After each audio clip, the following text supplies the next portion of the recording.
Bueno, buenas tardes para todas y para todos. Hoy es un día de jornada docente en todas las escuelas, en todos los niveles, motivo por el cual no hay clases, ¿no? Y bueno, mañana, como ya saben, es feriado y el lunes también, así que bueno. El objetivo de preparar este video es un poco aclarar el tema de la clase 6, ¿tá? De la unidad número 2 para ambas aulas, 57 y 8.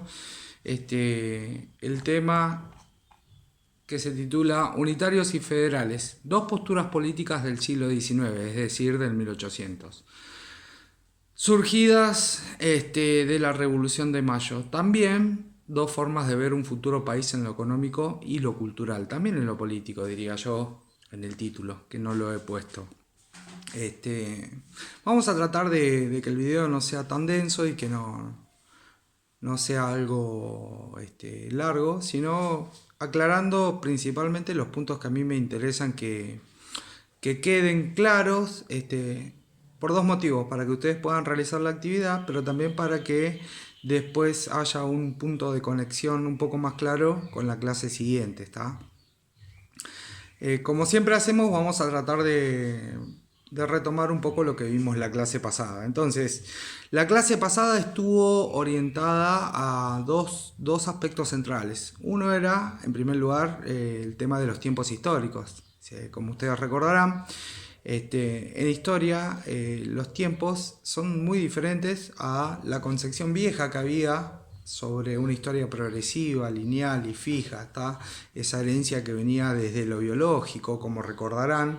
En historia, en historia los tiempos son diferentes, se habla de tres dimensiones de tiempo. ¿Se acuerdan que había un tiempo corto, un tiempo medio y un tiempo largo? ¿Tá?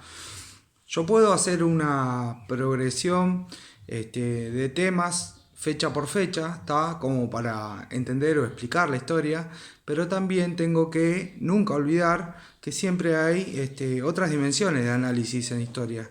Eh, Nosotros decíamos la clase pasada que en relación al tiempo corto se hace referencia a periodos no mayores a 5 años, ¿tá? O sea, son las clásicas fechas cronológicas: 1910, 1911, 1912, 1913, etcétera, etcétera. En cambio, cuando se habla de tiempos medios en historia, se habla de procesos coyunturales. ¿Qué son procesos coyunturales? Son hechos históricos que marcan una continuación en el tiempo hacia adelante sobre ese proceso, sobre ese mismo proceso. Yo ponía el ejemplo de la crisis del 2001. Nosotros estamos en el 2021. La crisis del 2001 ha pasado en Argentina hace 20 años, pero todavía se siguen teniendo consecuencias de esa crisis. Entonces yo diría que esa crisis del 2001 es un proceso coyuntural que todavía del cual todavía seguimos padeciendo algunas consecuencias. No vamos a profundizar sobre el tema de la crisis del 2001 porque eso es historia reciente, ¿está? Yo doy historia reciente también, pero no es el tema de la materia. Nuestro tema en el que estamos ahora es la Revolución de Mayo, ¿está? Y la Revolución de Mayo, como les vengo diciendo en las últimas clases, es un proceso de tiempo medio, ¿está?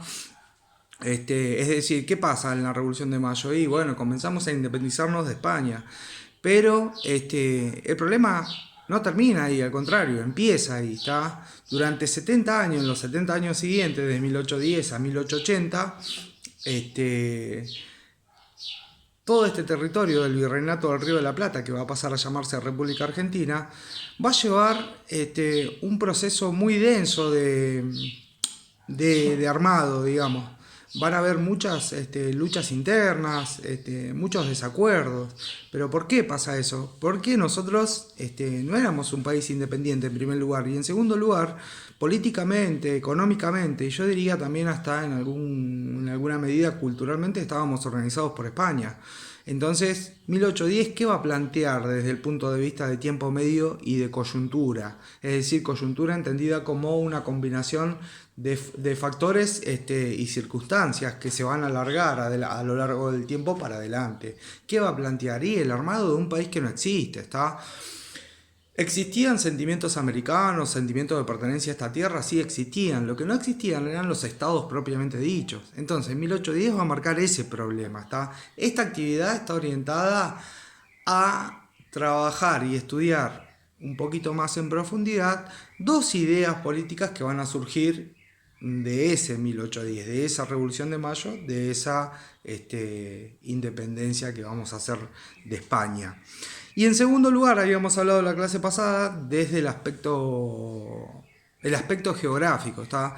Habíamos hablado de las cuestiones del tiempo histórico dividido en tres dimensiones, corto, medio, largo, pero también habíamos hablado de lo geográfico y en la clase pasada, en la actividad pasada, yo compartía en el archivo una serie de mapas, ¿está? Yo no, el objetivo mío no es que memoricen los mapas ni nada por el estilo, sino que vayan viendo cómo se va modificando lo geográfico a medida que actúa lo político sobre la sociedad, ¿está? Entonces, desde el aspecto geográfico, lo que a mí me interesa más es que se entienda el concepto de reorientación atlántica que una compañera, la compañera Ruth Benítez, me preguntaba ayer desde dónde hasta dónde estaba la respuesta a ese punto que está en esta actividad. El concepto de reorientación atlántica, y acá lo voy a aclarar de vuelta, tiene que ver con lo siguiente. El Virreinato del Río de la Plata se crea en el año 1776. ¿Tá? La Revolución de Mayo son unos años posteriores, 1810. En 1776 España crea el Virreinato del Río de la Plata. Al crear el Virreinato del Río de la Plata con capital en Buenos Aires, le da una cuota de poder político muy importante a este sector de América, ¿está? Pero no solamente político, sino económico, y ahora voy a explicar por qué económico. Hasta el año 1776 el centro de poder político en América, el poder político español, lo tenía Perú. Lo tenía Perú. Al dejar de ser Perú el centro de poder político y ser Buenos Aires, también se traslada el poder económico para Buenos Aires. ¿Por qué hablamos de reorientación atlántica? Porque Perú está del lado de la costa del Pacífico, es decir, del Océano Pacífico, y Buenos Aires está en la costa atlántica, como todos sabemos. Entonces de ahí viene el nombre del concepto de reorientación atlántica, pero hay un poquito más de explicación. Desde lo económico significa que todo lo que entra a nivel mercadería, todo lo que entra y sale y salía por Perú, pasa a entrar y salir por Buenos Aires. Y eso a Buenos Aires le va a dar una cuota de poder político y económico tremenda, no solamente a nivel americano, sino también que va a tener influencia posteriormente a la Revolución de Mayo. Es decir, nosotros nos vamos a independizar de España, pero desde lo geográfico, desde lo espacial, esta reorientación atlántica le va a dar un posicionamiento de supremacía económica a Buenos Aires. ¿Por qué? Porque por ahí van a empezar a entrar todas las mercaderías y también van a salir. Ahora más adelante voy a explicar en términos económicos, muy livianamente, en qué consiste esa primacía económica. Desde lo geográfico también se van a diferenciar, a medida que lean la actividad lo van a comprender un poquito más. Desde lo geográfico se van a diferenciar tres sectores. Uno va a ser, bueno, el que ya venimos hablando, que es Buenos Aires, ¿está? El otro sector va a ser el litoral. ¿Y cuál es el litoral? El litoral son provincias como Entre Ríos, Corrientes, ¿está? Partes de Misiones, todas las provincias por las cuales transita el río Paraná, ¿está? Por ejemplo, a ver, en este momento no tengo un mapa encima, ese es un error mío, así que pido disculpas.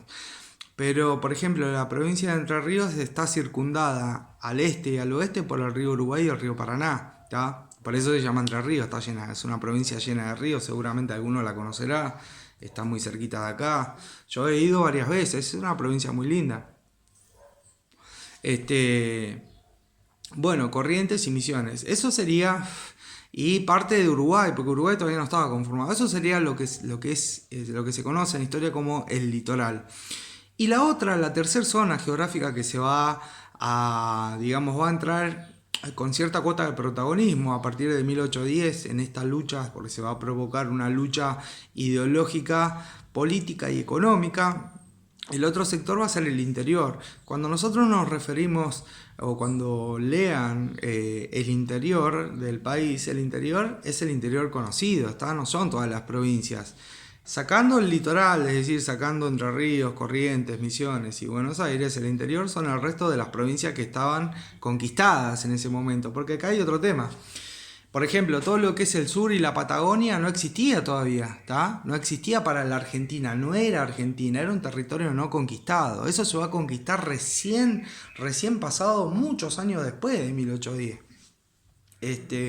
Entonces yo diría que prácticamente, si yo tengo que ubicar en un mapa qué es el interior, y sería la mitad de la Argentina hacia el norte, está de la actualidad, la mitad desde La Pampa hasta ponerle Neuquén, para el norte, sin contar las provincias que pertenecen al litoral y a Buenos Aires. Entonces, pasando en limpio, resumiendo, desde lo geográfico, tres sectores van a empezar a luchar entre sí. Ahora vamos a explicar por qué. El litoral, Buenos Aires y el interior. ¿Tá? De esos tres sectores, si yo tuviera que hacer una caracterización o una radiografía económica así de forma rápida, diría que bueno, el primer centro más importante económico de producción, ya desde los orígenes de la Argentina, que mueve más guita, va a ser Buenos Aires.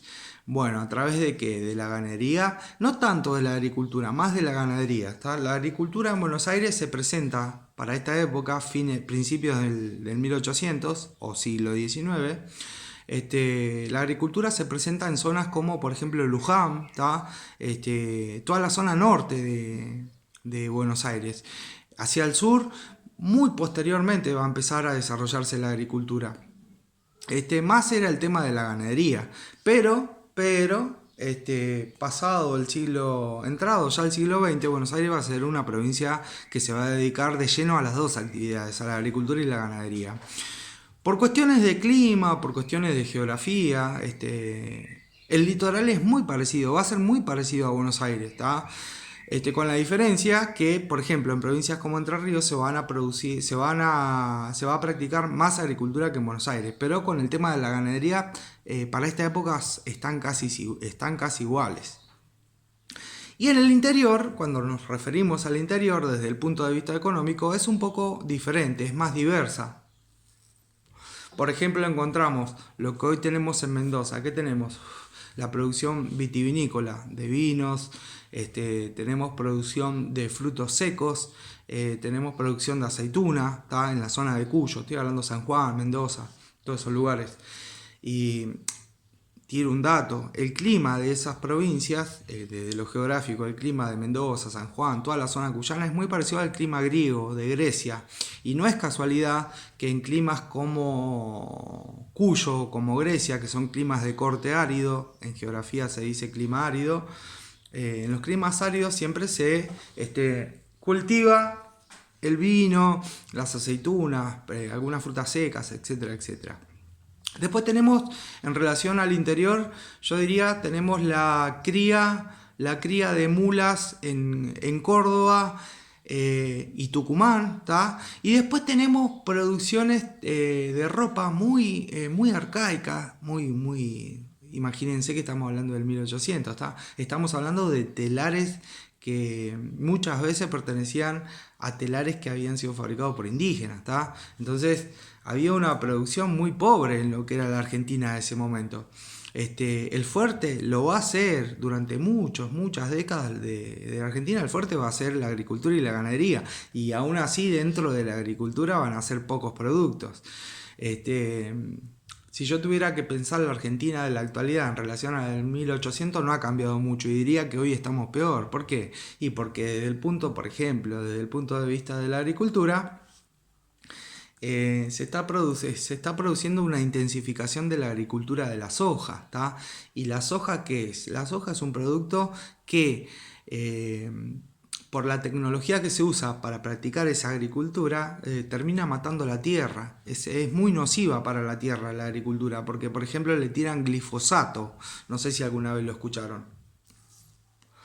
¿Qué es el glifosato? Acá, por ejemplo, yo cerca de mi casa tengo una plantación de soja. Esa plantación de soja que está acá cerca de mi casa, cada 3 años tienen que dejar descansar la tierra, porque el glifosato que le tiran, que es para que mate las hierbas que no quieren que crezcan alrededor de la soja, o mate cualquier plaga o cualquier cosa, termina contaminando la tierra y la seca.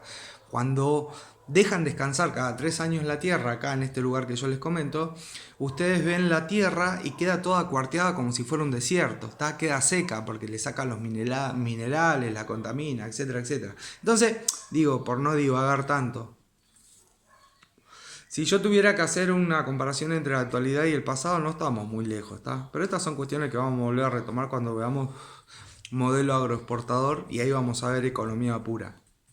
Pero bueno, entonces, volviendo, desde la clase pasada, desde el tiempo histórico, vimos que el tiempo está dividido en 3 dimensiones en historia: corto, medio y largo.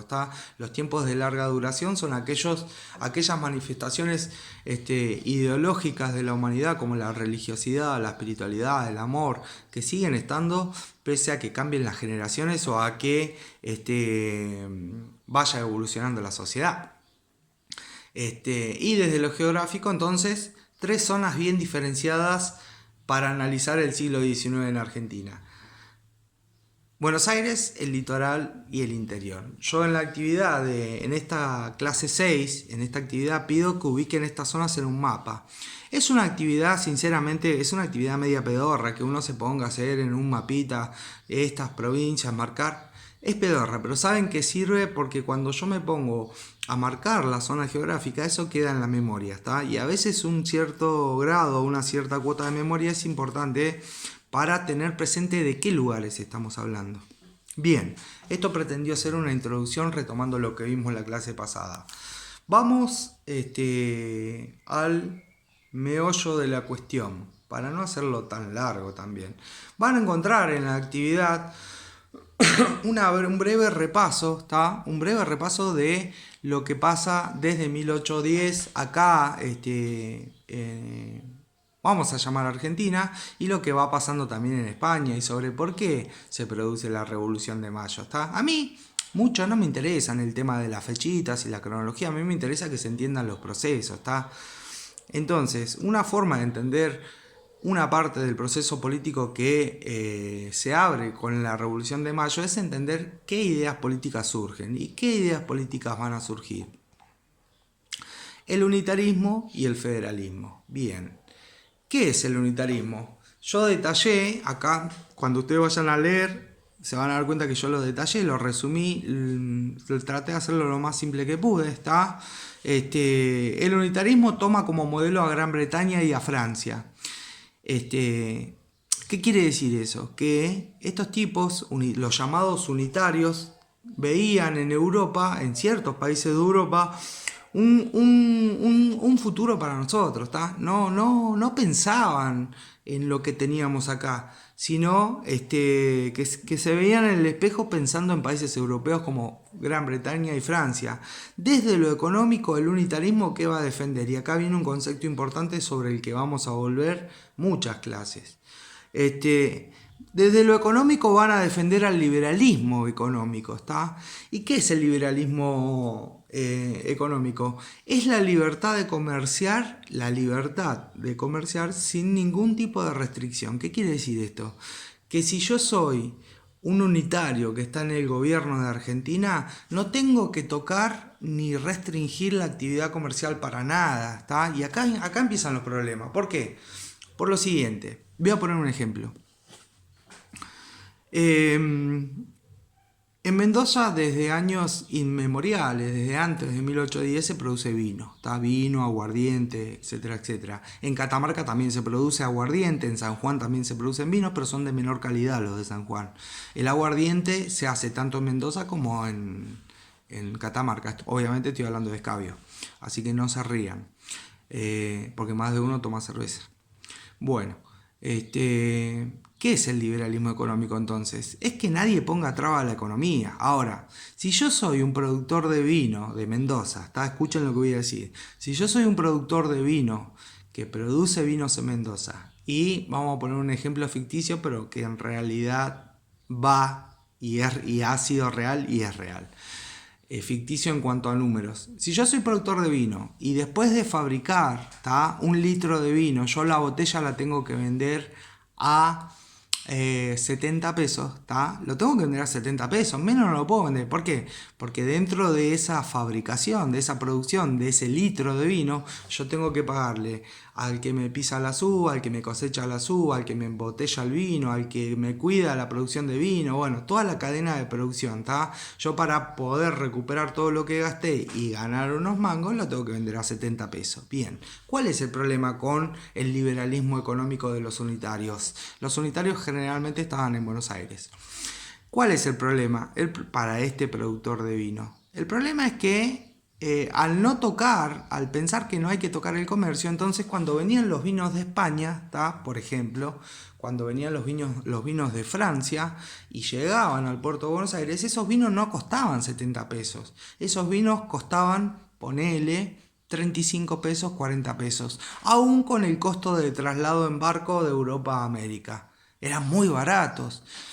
En economía, ¿cuándo se abaratan los costos? Para que se entienda. En economía se abaratan los costos de cualquier producción, de cualquier producto, cuando se produce más cantidad. ¿Tá? Esto es una ley económica, no vamos a poner a hablar de economía, pero es una ley económica. ¿Qué quiere decir esto? Que a mayor producción, mayor abaratamiento de costos, pero también mayor ganancia. ¿Por qué? Porque hay mayor cantidad de producción. No sé si me seguirán hasta acá porque no van a tener la oportunidad de preguntarme. Ahora, el tipo que fabricaba vinos en Mendoza no podía fabricar vinos en gran cantidad, sino en cantidades limitadas, ¿está? Y justamente por hacer cantidades limitadas, el producto es un poco más caro. Entonces, ¿a dónde está el problema? El problema está en que cuando llegaba el vino más barato de Francia, los porteños unitarios, como no querían tocar el comercio, dejaban entrar esa mercadería, las compraban muchas veces ellos. ¿Qué quiere decir? A ver, yo soy unitario, soy porteño, viene un barquito, bueno, lo compro yo. Lo compro a 35 mangos la botella, ¿está? ¿A cuánto lo voy a vender al interior? Lo empiezo a redistribuir por el país, ¿y a cuánto lo voy a vender? Y si lo compré a 35, yo para sacarle una buena ganancia, ya con 55 pesos quedo contento, ¿está? Imagínate que yo lo estoy vendiendo como porteño unitario al vino a 55 mangos al interior y en el interior lo están vendiendo en Mendoza, en Catamarca, en San Juan, lo están vendiendo a 70 mangos. A ver, el tipo que va a la pulpería, el gaucho que va a la pulpería a tomarse un vinito el viernes, ¿cuál vino va a comprar? ¿El que le vende el unitario porteño a 55 o el que vende el mendocino, el catamarqueño, el sanjuanino a 70? Y va a comprar el más barato, ¿está? Entonces, ¿cuál es el problema del liberalismo económico? Que si no se le pone una traba al comercio exterior, sobre todo, se terminan rompiendo, quebrando y desapareciendo las industrias propias de nuestro país. Y eso ha pasado en Argentina, ¿está? Hoy por hoy nosotros, acá hago un paréntesis, hoy por hoy nosotros uno de los problemas que tenemos sobre por qué no somos país desarrollado es porque Buenos Aires ha permitido siempre la entrada de mercaderías del exterior más baratas, con las cuales las provincias del interior no han podido competir porque los precios son más baratos de afuera, ¿está? Entonces ese es un gran problema que sigue estando hoy en Argentina. No es un problema viejo, sigue estando. Bien, espero que se haya entendido qué es liberalismo económico. Entonces, retomo de vuelta. Un unitario va a tener como modelo a Gran Bretaña, a países como Francia. Va a defender el liberalismo económico porque a la economía desde la política no hay que tocarla, dice el unitario. No hay que tocar la economía, ¿está? No, la economía se debe regir y vamos a ir un poquito más allá. Esto no lo puse en la actividad, pero vamos a ir más allá para ver de dónde vienen estas ideas. Estas ideas económicas del liberalismo en donde la política, el hombre o cualquier persona no debe tocar la economía, estas ideas son creadas por señores como Adam Smith, David Ricardo, que son teóricos, fíjate vos, son teóricos ingleses, economistas ingleses. Por ejemplo, Adam Smith decía, un economista liberal clásico, Adam Smith decía que a la economía no se la debía tocar. Yo estoy diciéndolo con mis palabras y a modo general. A la economía no se la debía tocar. ¿Por qué? Porque en el mercado, dice Adam Smith, decía, en el mercado existen dos leyes en economía. La ley de oferta y demanda. Es decir, lo que alguien ofrece para vender y la cantidad de compradores que hay. ¿Está? Bien.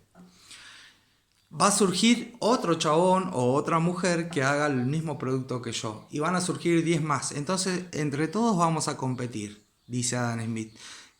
ese mercado se va a regular solo. ¿Por qué? Y porque va a llegar un momento que la gente se va a volcar a comprar determinado producto de dos o tres empresas del mismo producto. Y con las otras, ¿qué van a pasar? Y se van a depurar, se tienen que ir. Entonces el mercado se va regulando solo, ¿está?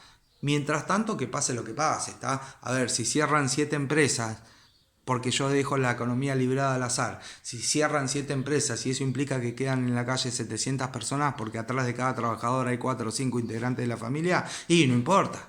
¿Por qué? Y porque hay una mano invisible que se llama la ley de la oferta y la demanda en economía que regula todo, la vida de las personas, la economía, etcétera, etcétera. La política aplicada a la economía no existe, dice Adam Smith. Eso es liberalismo económico, ¿está? Y está re mal para países como el nuestro. ¿Por qué?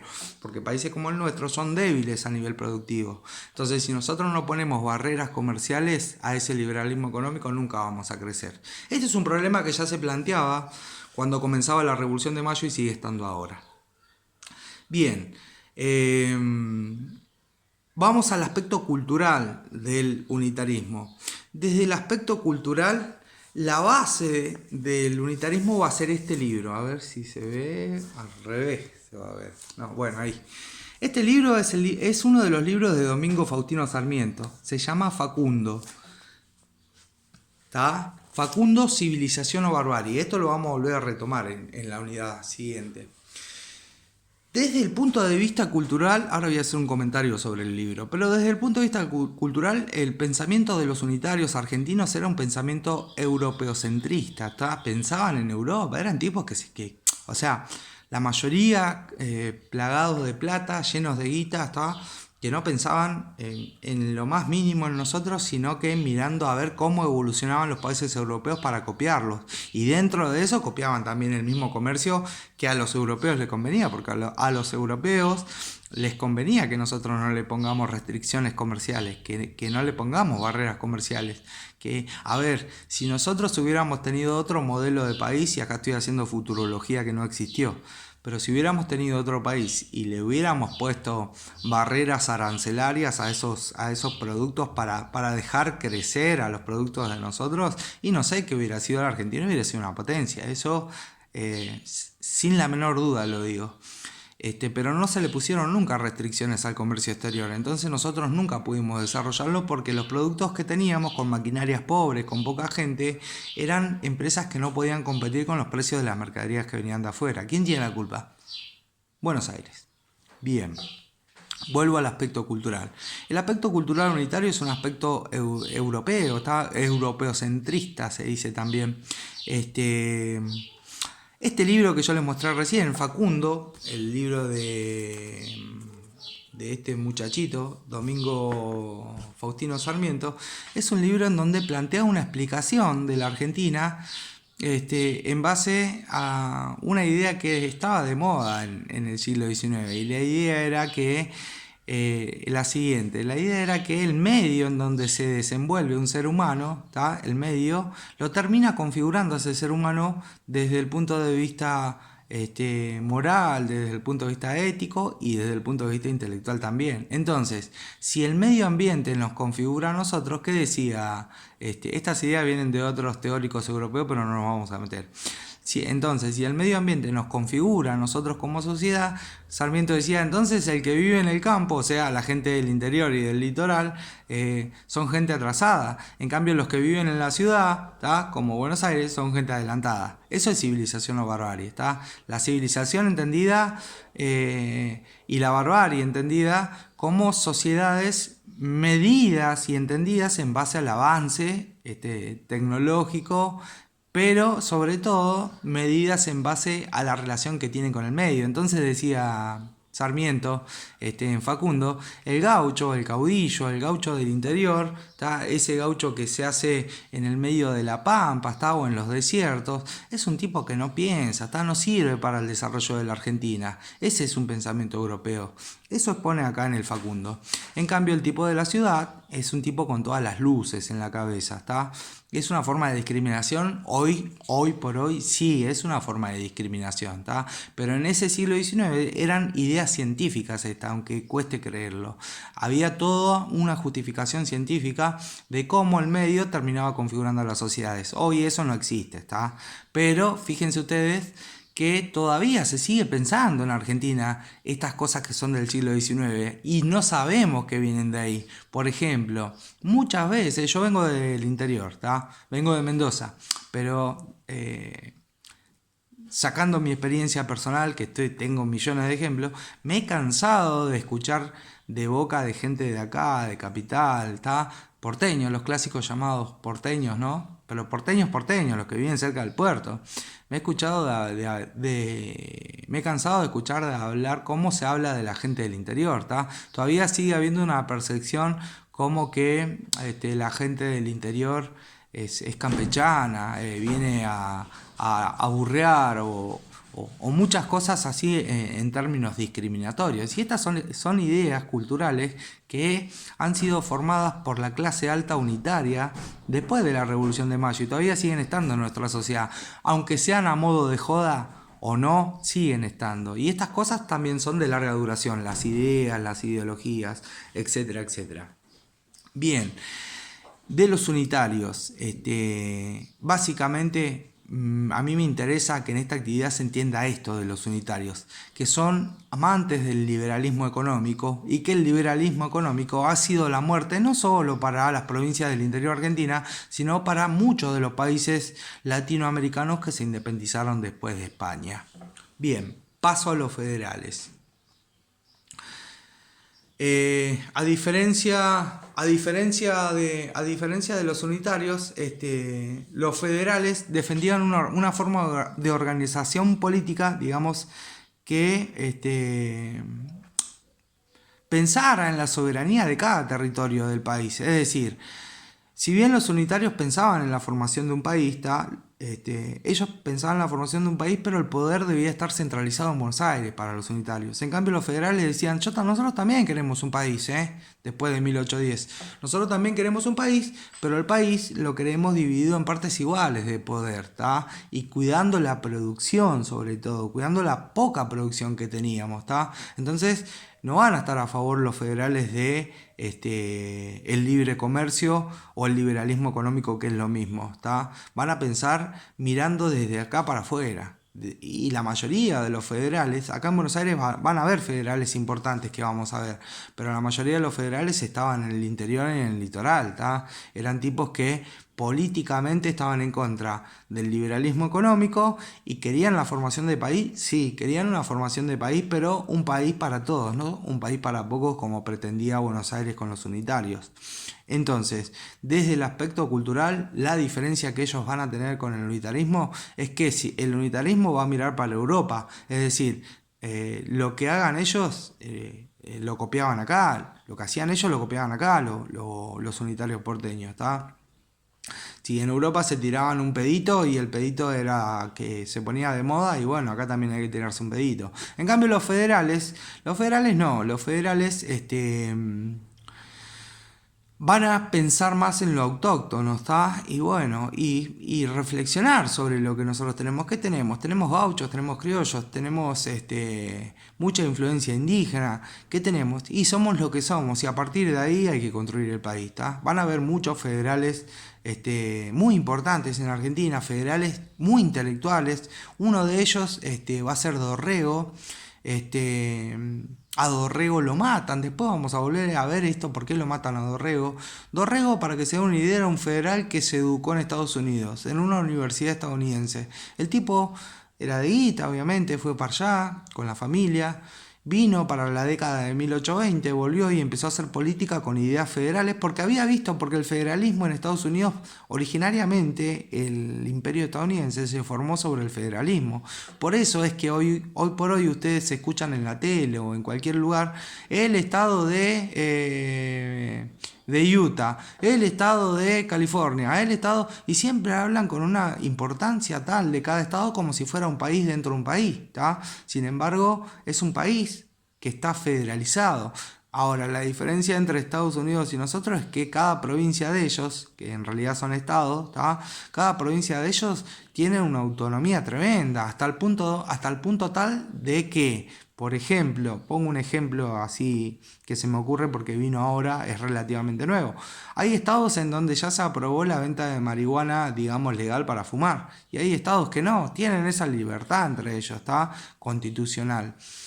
Eh, el federalismo en Argentina apuntaba a eso, apuntaba a la formación de un país, de un estado solo, pero en donde cada provincia tenga el poder suficiente como para salir adelante desde el punto de vista político, pero también desde el punto de vista económico, ¿está? Sobre todo considerando la pobreza que ha existido y existe en el interior.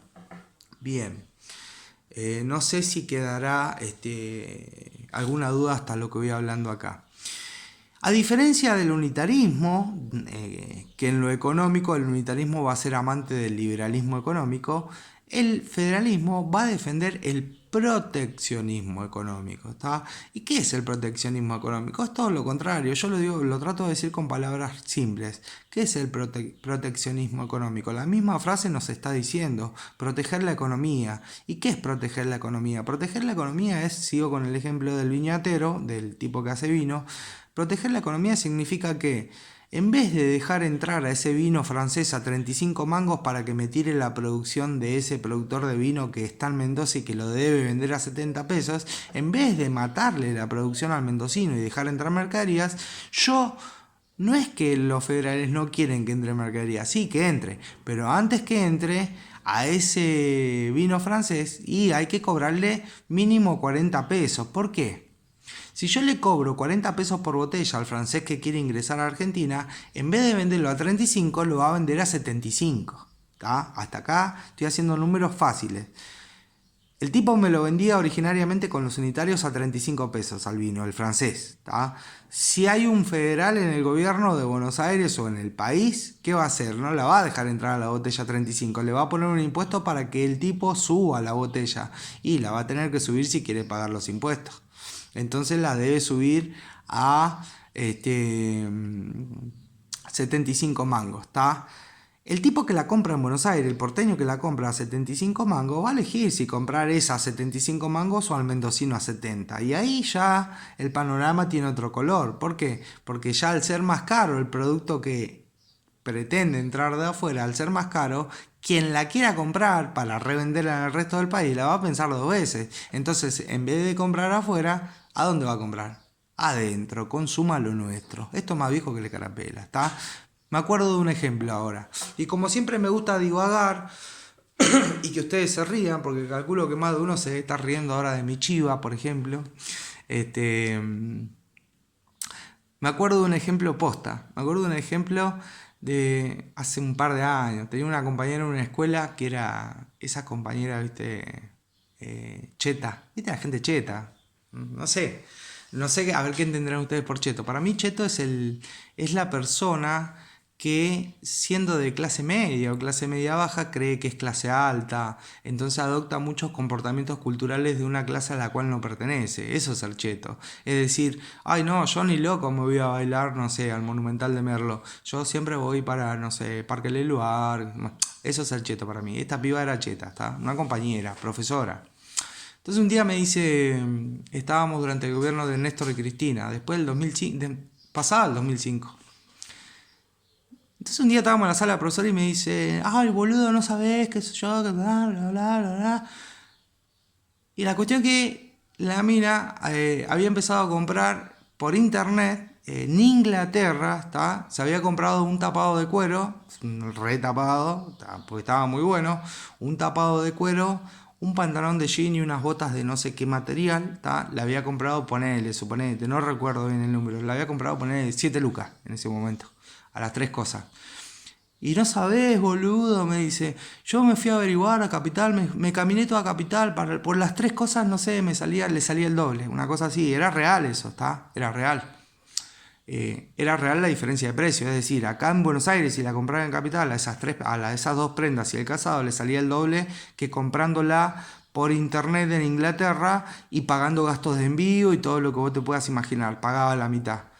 Entonces, a ver, acá se plantea una cuestión, ¿no? Dos o tres también. La primera cuestión es que obviamente uno tiene el bolsillo de uno sabe cuánto gana y si tiene la posibilidad de comprar algo barato lo va a comprar. Hasta ahí desde lo humano lo entiendo, ¿está? Después hay otra dimensión de discusión en donde nosotros podríamos pensar, sí, está bien, es tu bolsillo. Ahora, si yo compro acá a un productor argentino esa ropa y ese calzado, le estoy dando de comer también a otra familia, sí, eso es otro tema. Otro tema de discusión es, ¿siempre va a ser cara la ropa acá? No, va a ser cara mientras dejemos entrar mercadería de afuera y mientras no pongamos barreras al comercio aún por internet. ¿Se entiende lo que digo? De fondo la discusión es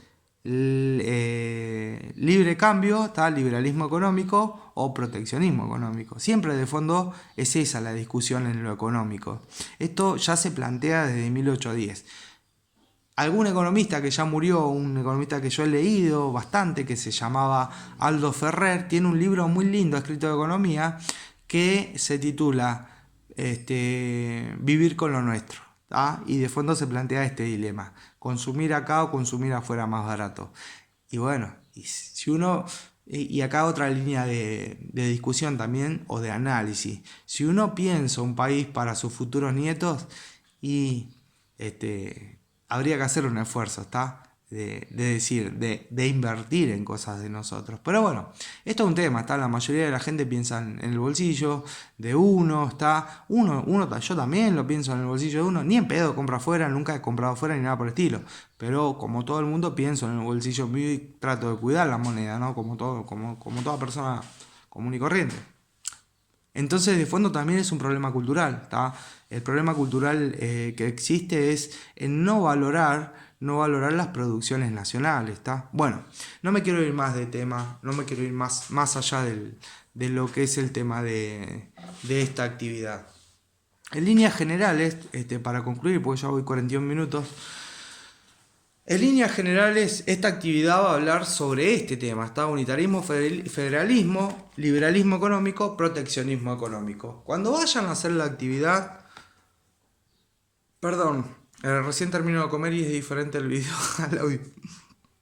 Cuando vayan a hacer la actividad van a encontrar 1, 2, 3, 4 puntitos, ¿está?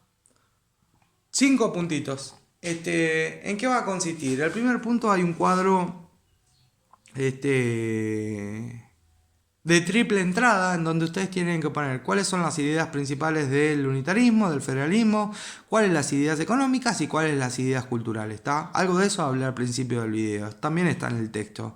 Después, la que a mí me interesa que se haga con ingenio, pero me gustaría también que pongan todos los motores acá en esto, es en el punto en donde ustedes tienen que comparar una fuente de época. ¿Qué es una fuente de época? Yo les pongo un debate que ocurrió desde el punto de vista económico entre el gobernador de Corrientes de ese momento, que era Pedro Ferré, en 1830, y el ministro de Economía o Hacienda, es lo mismo, el ministro de Economía o Hacienda de Buenos Aires, José Rojas y Patrón. Acá estos dos tipos en 1830 ya discutían lo que yo por ahí discutí un poco con mi compañera en la sala de profesores, ¿está? Vivir con lo de afuera, vivir con lo de nuestro, poner barreras aduaneras, arancelarias a las mercaderías que entren de afuera para que no nos mate a nosotros económicamente los que producimos acá en el interior, o en el litoral o en el interior de Buenos Aires, o dejar el libre comercio, ¿está? Esta discusión es muy importante entender qué es liberalismo económico y qué es proteccionismo económico. ¿Por qué es importante? Para entender la realidad actual, sí. ¿Para qué más? Para seguir entendiendo el desarrollo mismo que vamos a tener en esta materia hasta al finalizar la última unidad, la unidad número 4. Bien. Después, acá me quedó medio suelto. Hay una parte en el texto en donde yo les pongo otra regularidad más en historia. ¿Se acuerdan que yo les había hablado en alguna clase que en historia no hay leyes, sino que existen regularidades? Es decir, comportamientos que se van repitiendo a lo largo del tiempo. Bueno, yo les pongo en negrita, resaltado, una frase en donde dice: todo tipo de Estado de cualquier origen, tiempo y lugar, siempre nace bajo un estado de lucha de clases sociales antagónicas, es decir, clases sociales que chocan y son agua y aceite, ¿tá? Como los unitarios y los federales. Es decir, con pensamientos políticos, económicos y culturales opuestos. En esa síntesis, en la síntesis de lucha entre unitarios y federales, surgen siempre los estados en el mundo, ¿tá? No quiere decir que en todo el mundo haya unitarios y federales, sino que siempre hay clases con diferentes pretensiones, con diferentes características económicas, políticas y culturales, y de esa lucha siempre surgen los estados, ¿tá? ¿Qué estado surgió en Argentina de esta lucha entre estas clases que tuvimos nosotros, unitarios y federales? Y vamos a verlo más adelante, no voy a tirar todavía algunas frutillas, ¿tá? Pero surge un determinado tipo de estado, un estado para muchos, para pocos, para algunos. Más adelante lo veremos. Bueno, mis estimados y mis estimadas, espero que este breve video de 45 minutos les sirva para profundizar la actividad de esta clase número 6, que es la actividad número 5 de la unidad número 2. Para la clase que viene no voy a compartir material porque hay mucha gente que todavía me debe, ¿tá? Entonces quiero dejar tiempo, quiero dejar unos días para que me vayan entregando las actividades. Para la clase que viene, obviamente, voy a retomar este tema un poco y ya arrancamos con el otro tema. Estoy pensando hacer para la clase que viene otra cosa diferente a tirar un texto o de análisis y una actividad. Así que en estos días me voy a tomar unos días de relax, como corresponde, como buen laburante, ponele. Así que me voy a hacer unas mini vacaciones. Pero no me quería ir sin dejarles este videito porque no me gusta que pierdan clases, ¿tá? Porque ustedes saben ya que el cuatrimestre tiene 16 clases en fines. Y perder una clase es feo, ¿tá? Sobre todo para un fanático como yo. Les mando un abrazo, cuídense, como siempre les digo, el bicho sigue estando en la sociedad y sin miedo al éxito, como dice el meme. Hermoso día. Disfruten. Nos vemos.